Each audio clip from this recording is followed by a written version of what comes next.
Plane ક્રેશની દુર્ઘટનામાં ઘણા લોકોએ તેમના સ્વજનો ગુમાવ્યા, જેમાં અરવલ્લીના નુસરત જહાં નામક મહિલાનું પણ મોત થયું. નુસરતબેન તેમના પતિ સાથે લંડન રહેતા હતા. બંને પતિ પત્ની વતન આવ્યા હતા. નુસરતબેનના પતિ થોડા દિવસ પહેલા જ લંડન માટે રવાના થઈ ગયા હતા. નુસરતબેન જ્યારે લંડન માટે નીકળ્યા ત્યારે છેલ્લી વખત તેમને તેમના પતિ સાથે વાત કરી અને જણાવ્યું કે તેઓ એરપોર્ટ પહોંચી ચૂક્યા છે. આ વાત તેમની છેલ્લી વાત હતી. પ્લેન ક્રેશ અંગે તેમના પતિને જાણ થતાં તેઓ તાત્કાલિક વતન મોડાસા ખાતે આવી પહોંચ્યા. આ ઘટના બાદ કોંગ્રેસ પાર્ટીના આગેવાનોએ પરિવારજનોની મુલાકાત કરીને સાંત્વના પાઠવી. એમને ના બી પાડી, એમને બી કીધું માં નથી આવું, પણ પાછું એમને એમ થઈ ગયું કે હું ત્યાં એકલો છું, હું જમવાનું હું જાતે બનાવું, ત્યારે પછી બહાર ખાઉં જમવાની તકલીફ પડે છે. એમાં વાઈફને એમ થયું કે ચલો હું આવી જાઉં મહિના માટે, ટિકિટ કરાવી લીધી. અરવલ્લી જિલ્લાના 3 જેવા પર્યટકો પણ અંદર સામેલ હતા અને એમાંથી અમારા નુસરતબેન જેથરાના ઘેર અમે બધા અમારી અરવલ્લી જિલ્લાની આખી કોંગ્રેસની ટીમ એમને સાંત્વના આપવા આવી છે. જે કંઈ નીચે બીજે મેડિકલના મેસમાં સ્ટાફ અને ડૉક્ટરો પણ એમાં ઘણા બધાનું મૃત્યુ થયું છે. એમને પણ અમે બધા જ અમારે અરવલ્લી જિલ્લાને સમગ્ર દેશ અને ગુજરાતના તમામ લોકો સ્તબ્ધ છે. વિમાન અકસ્માતમાં મૃત્યુ પામેલા દીવના મૃતકોના પરિવારજનો ઘટના સ્થળે પહોંચ્યા. દીવથી કેટલાક પરિવારજનો આવી પહોંચ્યા હતા, પરંતુ તેઓ કંઈ જ કહેવાની ના પાડી રહ્યા છે. એક યુવકના માતા પિતા અને એક મહિલાનો દિયર મૃત્યુ પામ્યા છે. એક પરિવારનું મોભી દંપતી મોતને ભેટ્યું. પરિવારજનો અત્યંત શોકના માહોલમાં જોવા મળ્યા.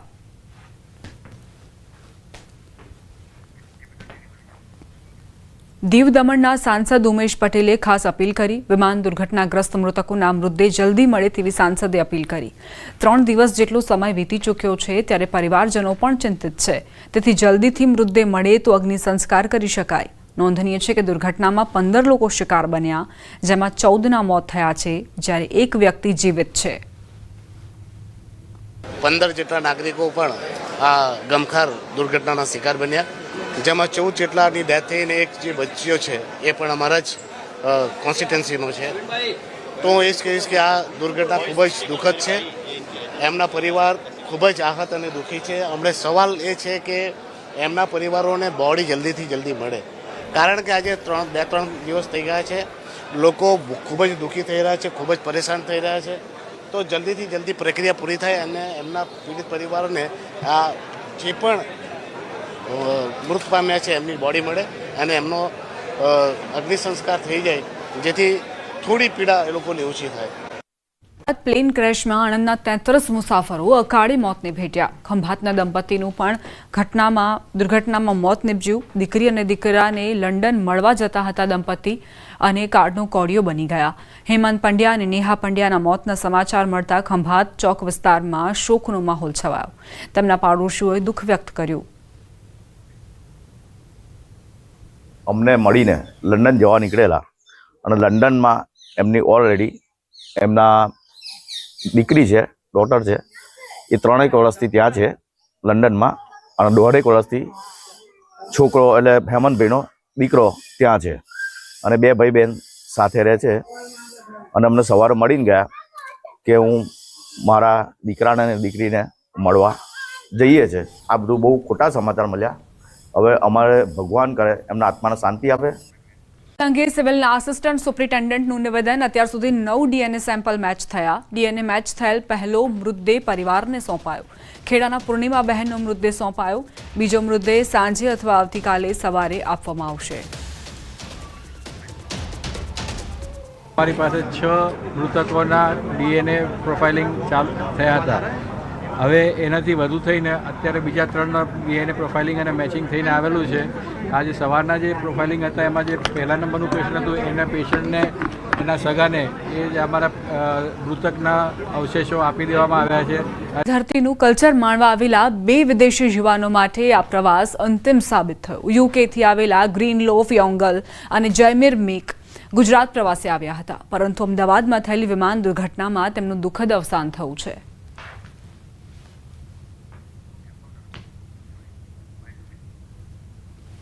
લાસ્ટ થોડા દિવસો પહેલા મારી પાસે 2 ક્લાયન્ટ આવેલા હતા, જે યુકે લંડનથી બિલોંગ કરતા હતા, ત્યાંથી આવ્યા હતા અને ચાપરડાની અંદર રોકાયા હતા.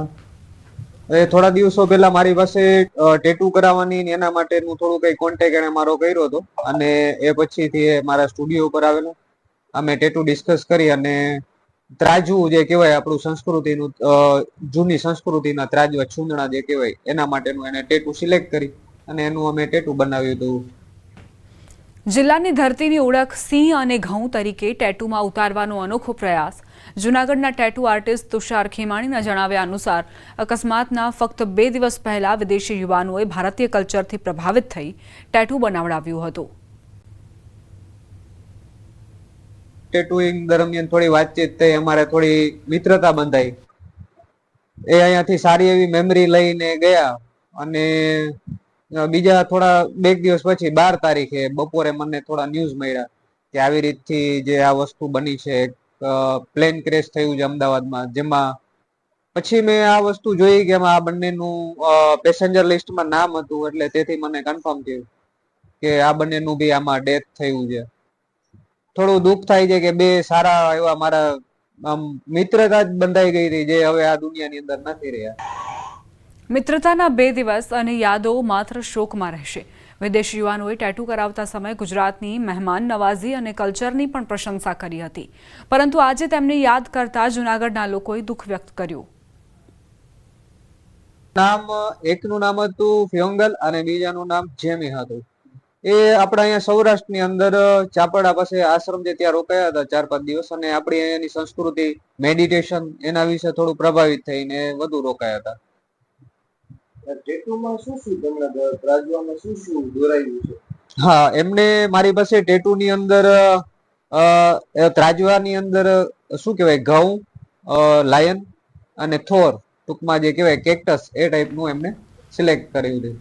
આ દુર્ઘટના બાદ ગુજરાત પોલીસે માનવતા મહેકાવી. એક મૃતકના સ્વજને પોલીસની કામગીરીને બિરદાવી છે. 3 દિવસ પહેલાં બનેલી અમદાવાદ લંડનની ફ્લાઇટની અંદર જે દુર્ઘટના બની છે એ ખરેખર બહુ દુઃખનીય છે. પ્રશાસન પૂરેપૂરી વ્યવસ્થા કરી છે. પ્રશાસનીય કામગીરી પોલીસ સ્ટાફ દ્વારા થઈ રહી છે, જેમાં દરેકને પૂરેપૂરી માહિતી આપવી, મંડપ વ્યવસ્થા, પાણી, બધી જ વ્યવસ્થા પોલીસ પ્રશાસન કરી રહ્યું છે. ખૂબ જ પ્રશંસનીય કામગીરી પોલીસ પ્રશાસન કરી રહ્યું છે. ગુજરાત પોલીસને ખૂબ ખૂબ ધન્યવાદ કે આવી કપરી ટાઈમમાં આટલી સેવા આપી અને માનવતાનું ઉદાહરણ પૂરું પાડ્યું છે. દુર્ઘટનાને લઈ મોટા સમાચાર. બીજે મેડિકલ કોલેજના મેસમાં ભોજન કરતા 4 વિદ્યાર્થીઓનું મોત. દુર્ઘટનામાં કુલ 20 વિદ્યાર્થીઓ ઘાયલ થયા હતા, જેમાંથી 11 વિદ્યાર્થીઓને સ્વસ્થ રૂપે ડિસ્ચાર્જ કરવામાં આવ્યા, જ્યારે એક ડોક્ટરના પત્ની ઘાયલ છે, જેની સારવાર હજુ ચાલુ છે. મૃતક વિદ્યાર્થીઓના નામ પણ સામે આવ્યા છે. છોકરાઓ ત્યારે જમતા હતા, ત્યાં જે પ્લેન ક્રેશ થયું અને પ્લેન જે ત્યાં છોકરાઓમાંથી 4 છોકરાઓને દુઃખદ મૃત્યુ થયું છે. અત્યાર સુધીમાં 20 છોકરાઓને અત્યારે ટ્રીટમેન્ટ હેઠળ હતા, જેમાંથી 11 છોકરાઓ ડિસ્ચાર્જ થયા છે અને બીજા જે બી એડમિટ છે એ સ્ટેબલ છે. અત્યારે કેડી અને ઝાયડસ હોસ્પિટલ તથા સિવિલ હોસ્પિટલ અમદાવાદમાં એ છોકરાઓનો સારવાર ચાલુ છે. અત્યારે યુજીના કે મેડિકલ સ્ટુડન્ટ કોઈ બી અત્યારે મિસિંગ નથી. જે બી છે એ આઈડેન્ટિફાઈ કરી લેવામાં આવ્યા છે અને છોકરાઓનો બચાવ કરી લેવામાં આવ્યો છે. જિલ્લાના વીરપુર તાલુકાના કોઈડમ ગામના ડોક્ટર ઉમંગ પટેલનો પ્લેન દુર્ઘટનામાં ચમત્કારિક રીતે બચાવ થયો. તેઓ 12 જૂન 2025ના રોજ લંડન જવા માટે એર ઇન્ડિયાની દુર્ઘટનાગ્રસ્ત ફ્લાઇટમાં મુસાફરી કરવા રવાના થવાના હતા, પરંતુ અચાનક બીમાર પડી જતા તેમણે 11 તારીખે ટિકિટ રદ કરી હતી. 12 મેના રોજ જે ફ્લાઇટ તેઓએ પકડી હોત તો મૃત્યુ પામ્યા હોત. પરિવારજનો ભગવાનનો આભાર માની રહ્યા છે અને દુર્ઘટનામાં મૃત્યુ પામેલા યાત્રીઓ માટે શોક વ્યક્ત કર્યો. આપણી જે ફ્લાઇટ દુર્ઘટના બની એ ફ્લાઇટની મારી ટિકિટ હતી, પણ 9 જૂને હું મારી સાસરીમાં ગયો અને મારી વાઈફ કીધું કે તને તાવ આવે છે, મને બહુ તાવ ત્યાં ગયો એટલે તાવ ચડી ગયો હતો, તો કીધું કે આજે રોકાઈ જાઓ, સાંજે જવાય એવું નથી. અને એ સમય દરમિયાન મેં વિચાર્યું કે જો લંડન જઈને તાવ આવશે તો ત્યાં સેવા કોણ કરશે. એ રીતે પછી મેં ટિકિટ કેન્સલ કરાવી 12 તારીખની અને 15 તારીખની ટિકિટ કરાવી. 12 તારીખે જવાનું હતું, તેના બદલે ટિકિટ એક્સચેન્જ કરાવી 15 તારીખે જવાનું રાખ્યું, એટલે આ જ એર ઇન્ડિયાની ટિકિટ એણે એક્સચેન્જ કરાવડાવી. તે ખરેખર ખૂબ જ સારું કર્યું અને મૃતકો જે આ ઘટના બની છે તે ખૂબ જ ખતરનાક બની છે, કરુણાજનક બની છે. પ્લેન ક્રેશની દુર્ઘટનામાં નોર્થ ઇસ્ટના એક તબીબનો ચમત્કારિક બચાવ થયો હતો. અમદાવાદ સિવિલમાં ફરજ બજાવતા અરુણાચલ પ્રદેશના ટેડી બરા પ્લેન ક્રેશની ગણતરીની મિનિટ પહેલા પોતાના ક્વાર્ટરમાં ઉપસ્થિત હતા. લંચ સમયે કપડા પર ડાઘ પડતા નહાવા જવાનો વિચાર કર્યો અને તે દરમિયાન હોસ્પિટલમાંથી કામ અર્થે ફોન આવતા તેઓ કપડાં બદલી ત્યાં જવા રવાના થયા અને તેઓ बची गया. घटना से पहले मैं वो कैंटीन में खाना खाने गया था. कैंटीन में खाना खाते समय में मेरा एक हमको कॉल आता है बायोप्सी के लिए, अल्ट्रासाउंड का बायोप्सी के लिए कोई बोला है वहाँ जाना है. तब वो उसी से हम इमीडिएटली जाके मेरा रूम में आगे गया. रूम में जाने के बाद मेरा ड्रेस गंदा हो गया था, जो खाना का दाग लगा था, जो कलर स्टेनो हुआ था. तब हम सोचे नहाएगा, लेकिन अभी के जैसे बहुत गर्मी ज़्यादा, इसलिए हम नहा के नया ड्रेस चेंज करके उधर से फटाफट निकल गया. जैसे ही हम हॉस्पिटल पे पहुंचा है तभी उसमें 4 मिनट का ब्लास्ट हुआ था, ऐसे ब्लास्ट साउंड हुआ है. इनिशियली हम सोचा था उसमें जो ऑक्सीजन, जो पीडियाट्रिक हॉस्पिटल का 200 बेड हॉस्पिटल का ऑक्सीजन सिलेंडर ब्लास्ट हुआ है, ऑक्सीजन प्लांट ब्लास्ट हुआ है. पहले लगा ऐसा हाँ, आपको? लगा है. हाँ, इतना तो स्मोक आ रहा है. बाद में पता चला कि कोई आसपास बोला कि एरोप्लेन फॉल हुआ है. विमान दुर्घटना बाद फायर विभाग द्वारा दिवस रात कामगीरी कराई. अनेक लोकोना जीव बचाववामां આવ્યા. આસપાસની બિલ્ડિંગમાંથી ગેસના સિલિન્ડરો તાત્કાલિક બહાર કાઢવામાં આવ્યા. ફાયર વિભાગની કામગીરી અંગે ચીફ ફાયર ઓફિસરે ન્યૂઝ 18 ગુજરાતી સાથે ખાસ વાતચીત કરી. जून 2025 ये भारत देश कभी इस दिन को नहीं भूल पाएगा, क्योंकि इस दिन जो घटना हुई है, जो पूरा एयर इंडिया का प्लेन क्रैश हुआ, उसमें कई लोग मर चुके हैं. और सबसे बड़ी चैलेंज यही थी कि किस तरह से इसका फायर रेस्क्यू किया जाए, इन लोगों की बॉडी किस तरह से बाहर निकाली जाए. मेरे साथ जुड़े हैं अहमदाबाद फायर के हेड CFO अमित जी. अमित जी, स्वागत है न्यूज़ 18 में आपका. पहला कॉल 12 जून कब आया फायर विभाग को, किस तरह की मूवमेंट आप लोगों की रही? हमें जो पहला कॉल मिला वो 1:40 के आसपास हॉटलाइन पे कॉल आया. हॉटलाइन जो इस्टेब्लिश है एयरपोर्ट में, एयरपोर्ट से हमारे कंट्रोल रूम में. तो फर्स्ट कॉल हमको वहाँ से मिला कि इमीडिएटली. सेकंड कॉल हमें नरोडा में भी हॉटलाइन है, वहाँ पे दूसरा कॉल मिला. देन उसका कंटिन्यूस कॉल हमें मिलते चले गए. 2 कॉल के दौरान ही हमने 2 जो नियरेस्ट व्हीकल्स थे, जो नियरेस्ट फायर स्टेशन थे, उनको एक्टिवेट किया गया. तो 3 मिनट के अंदर हमारा फर्स्ट रिस्पॉन्ड मिल गया.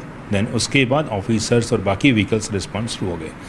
तकरीबन 19 फायर स्टेशन से 61 फायर व्हीकल्स रिस्पॉन्ड किए और 360 के आसपास ऑफिसर्स और स्टाफ ने रिस्पॉन्ड किया था इस इमरजेंसी को हैंडल करने के लिए. सर, आपकी टीम वहाँ पर गई, आप खुद वहाँ पर गए होंगे. सबसे पहली चैलेंजिंग क्या चीज़ थी? फर्स्ट इंसिडेंट जो हुआ, एक तो एयरप्लेन क्रैश हुआ. देन उसका जो सेकेंडरी फायर हुई, तो सेकेंडरी फायर के कारण जो आसपास की जो ट्रीज थे, प्लांट्स थे, उनमें फायर लगी. आसपास जो बिल्डिंग थी वो डैमेज हुई. जब हम लोग वहाँ रिस्पॉन्ड किए तो फायर फाइटिंग तो फर्स्ट स्टार्ट किए. सेकंड हमने इमीडिएटली स्टार्ट किए थे रेस्क्यू ऑपरेशन, क्योंकि ये बिल्डिंग क्लस्टर से तकरीबन 9 बिल्डिंग वहाँ पे हैं. 4 बिल्डिंग फ्रंट साइड में जहाँ पे फायर स्प्रेडेड थी due to ATF fuel. Back side की 4 बिल्डिंग्स में डेंस स्मोक था और ग्राउंड फ्लोर में फायर थी, जो कि वो पार्कड व्हीकल होते हैं 2 व्हीलर 4 व्हीलर रेजिडेंट्स के, उनमें भी फायर हो चुकी थी. तो जो हमारी टीम ने रिस्पॉन्ड किया तो उनके लिए चैलेंजिंग था कि उतने डेंस स्मोक में, उतने हीट में ऊपर जाना. और जो बिल्डिंग है ये G+5 बिल्डिंग है, तो लिफ्ट नहीं है वहाँ पे, तो स्टेयर्स से ही आपको अप्रोच करना था, रेस्क्यू करना था. तो हमारी टीम ने SCBA सेट पहना, वियर किया और हेलमेट्स ले करके देन ऊपर पहुँचे. तकरीबन 30 के आसपास लाइव पर्सनस को रेस्क्यू किया गया. आउट ऑफ जगह से भी कहीं पर मंगाने की बात हुई थी, वो पूरा किस तरह का रहा था? हाँ जी, एक्चुअली स्ट्रेटेजिक मूव उस वहाँ पे करना था, क्योंकि आप देखेंगे कि एक साइड में बहुत बड़ी फायर थी, ATF फ्यूल वहाँ पे लीकेज होके पूरा फायर था, क्रैश हुआ था प्लेन. सेकंड साइड में जो 4 बिल्डिंग की तरफ था, जहाँ पे ग्राउंड फ्लोर पे फायर थी, 2 व्हीलर से 4 व्हीलर से, बट वहाँ पे लाइव्स थी. तो उन्हें एक्सेस करने के लिए, इमीडिएट अप्रोच करने के लिए वॉल तोड़ी गई. और वहाँ से फिर जो हमारे जवान है, फायर की टीम है, बाकी जो सपोर्टिंग स्टाफ थे, उन्होंने भी NDRF, SDRF और भी और सपोर्टिंग एजेंसी थी जिनके द्वारा रेस्क्यू किया गया. तो हमारी टीम ने तकरीबन 30 पर्सनस का लाइव रेस्क्यू किया. पूरे गुजरात से अलग अलग एरिया से भी फायर की टीम आई थी. अहमदाबाद की हर टीम ने पूरी रात तक ये काम किया है और कह सकते हैं कि शायद अहमदाबाद में पहली बार ऐसी घटना और पूरे देश में पहली बार ये घटना हुई और पूरा देश इसमें शोकमग्न आज दिख रहा है।